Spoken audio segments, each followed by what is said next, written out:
Assalamualaikum warahmatullahi wabarakatuh. Di video kali ini kita akan mulai memasuki materi tentang SQL DML ya, atau Data Manipulation Language. Jadi Data Manipulation Language itu adalah bagian dari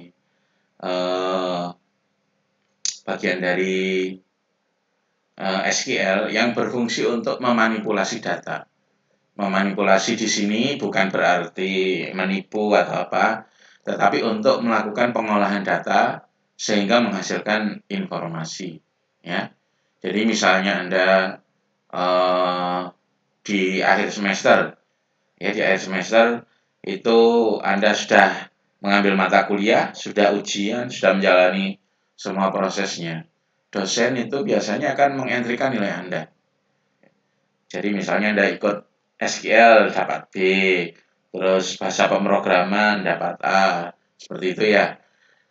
Nah, informasi yang Anda butuhkan itu bukan SQL B, bahasa pemrograman A, bukan hanya sekedar itu ya, tapi Anda kan ingin muncul misalnya IP semester. Sehingga dalam memunculkan nilai IP semester itu harus ada pengolahan. Ada pengolahan data, jadi per mata kuliah ada nilai hurufnya, di total, di rata-rata, sehingga muncul IP semester Anda. Atau misalnya mungkin Pak Rektor ingin tahu rata-rata IP semester seluruh mahasiswa UNED. Atau Pak Rektor ingin tahu prodi atau fakultas mana yang rata-rata IP semesternya paling tinggi. Nah, itu kan ada proses pengolahan data. Karena dosen ketika mengentrikan nilai, tidak mengentrikan nilai IP atau rata-rata IP fakultas atau rata-rata IP prodi, tidak. Hanya IP untuk mahasiswa tertentu pada mata kuliah tertentu, ya. Jadi ada proses pengolahan di sana.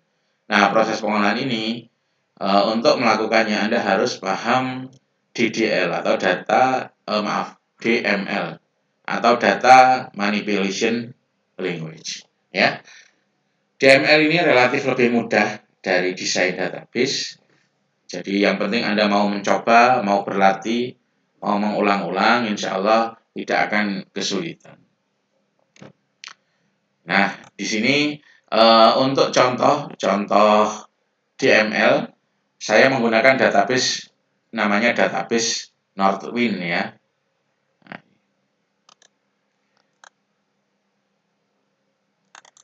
Untuk proses instalasinya cukup mudah ya. Yang pertama Anda install dulu SQL servernya.